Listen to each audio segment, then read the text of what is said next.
Untuk memastikan penyakitnya apa, kita harus melakukan pemeriksaan yang tepat. Ya, jadi nanti insya Allah kalau sudah ketemu penyakitnya, insya Allah pun ada solusinya. Walaupun kadang-kadang diagnosisnya itu berat, ya, misalnya tumor atau kanker ataupun stroke dan sebagainya. Insya Allah semua ada solusinya. Lalu pertanyaan kedua mengenai tidur setelah sholat subuh.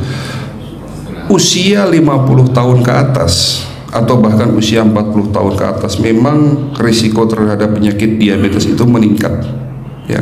Penyebab penyakit diabetes itu ada faktor internal dan faktor eksternal. Faktor internal itu ada dua. Faktor stres bisa menyebabkan diabetes. Sebetulnya kalau bicara stres ini bukan hanya diabetes yang sakit, bukan hanya sakit diabetes kita bicara, sakit jantung, stroke, penyakit liver dan sebagainya kita bisa, itu akibat stres. Lalu faktor internal yang kedua, faktor genetik, faktor keturunan. Jadi seseorang yang punya riwayat keluarga sakit diabetes, hipertensi, hati-hati nih, keluarga dekatnya pun bisa berisiko 4 kali terkena penyakit tersebut. Lalu ada faktor eksternal. Nah, faktor eksternal ini berhubungan dengan kebiasaan. Sakit diabetes itu biasanya mereka karena suka mengkonsumsi karbohidrat tinggi, nasi, ya. Kemarin ada pasien saya gara-gara setiap hari, ya, itu minum kopi susu dan gulanya banyak, sehari bisa 5 gelas, akhirnya kena diabetes. Nah, ini kebiasaan toh. Lalu penyakit diabetes juga bisa muncul akibat kurang olahraga. Jadi pembakaran dalam tubuhnya kurang, menumpuknya racun di dalam tubuh. Olahraga biasanya pagi hari itu yang bagus. Jadi kalau olahraga malam hari, saya sarankan jangan, Pak. Jadi kalau Bapak main futsal malam-malam, itu lebih baik nggak usah. Lebih baik Bapak nggak usah olahraga daripada Bapak olahraga malam hari. Kodratnya malam hari itu buat istirahat, tapi malah aktivitas. Kita udah kerja seharian beraktivitas, pulang bukannya istirahat malah mampir ke tempat fitness, tempat futsal main. Akhirnya banyak terjadi serangan jantung, stroke di dalam lapangan, ya. Olahraga itu bagusnya pagi hari, kena sinar matahari pagi. Jadi setelah sholat subuh jangan tidur, olahraga, gitu. Jadi ya kebetulan memang ini cuaca lagi nggak bagus, mendung, tapi tetap olahraga.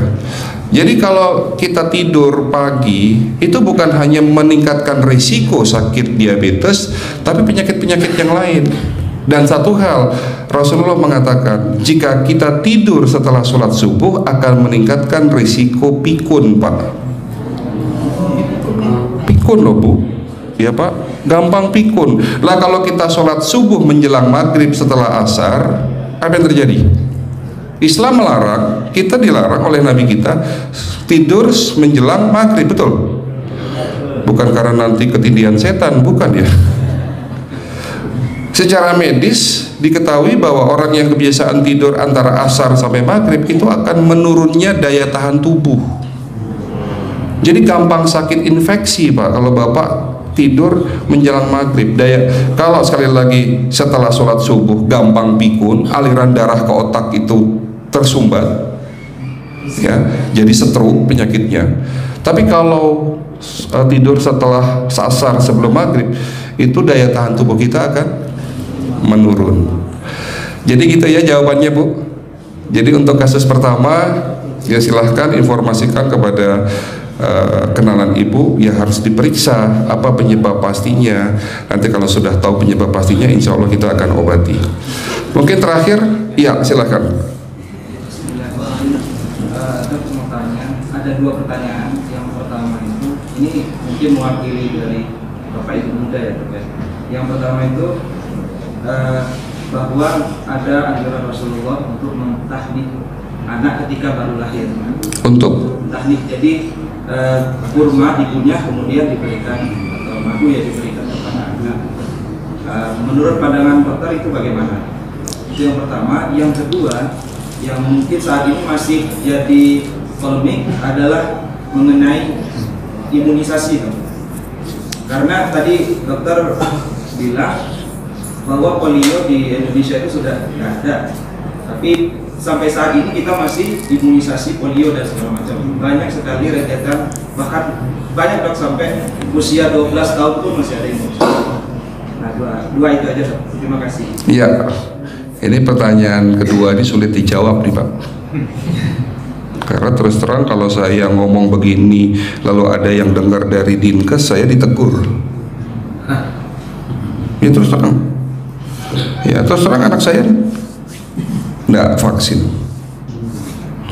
Ya, jadi langsung jawab pertanyaan nomor 2. Ya, kembali lagi ke pribadi Bapak Ibu sekalian.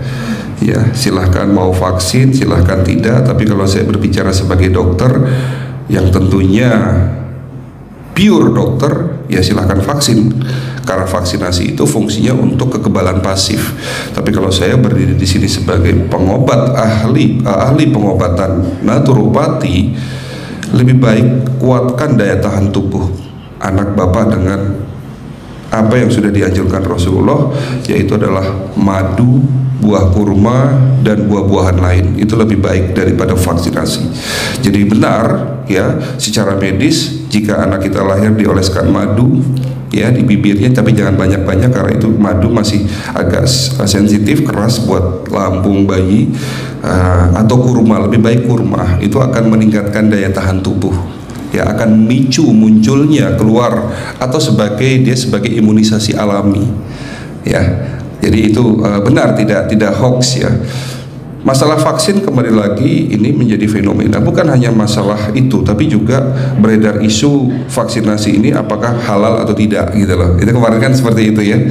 Tapi kembali lagi, inilah yang membuat saya ini kan ragu-ragu. Tadi saya sudah cerita di awal, kenapa saya tidak lanjut menjadi dokter spesialis bedah. Karena kalau saya menjadi dokter spesialis bedah, ya berarti saya mau tidak mau tetap meresepkan obat kimia, yang dimana obat kimia di luar sana masih banyak yang belum halal.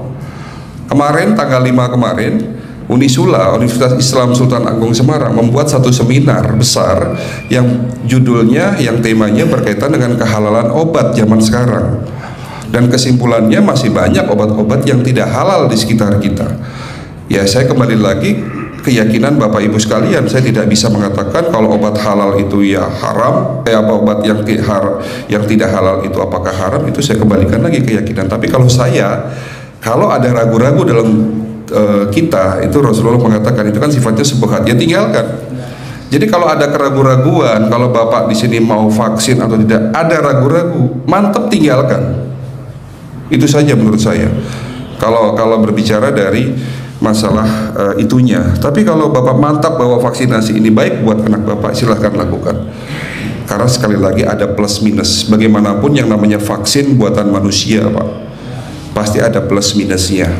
Ya, bahkan ada kejadian beberapa waktu yang lalu ada anak-anak yang divaksin malah jadi lumpuh, gitu ya. Oke, kita lanjutkan. Ini yang terakhir, jangan pulang dulu.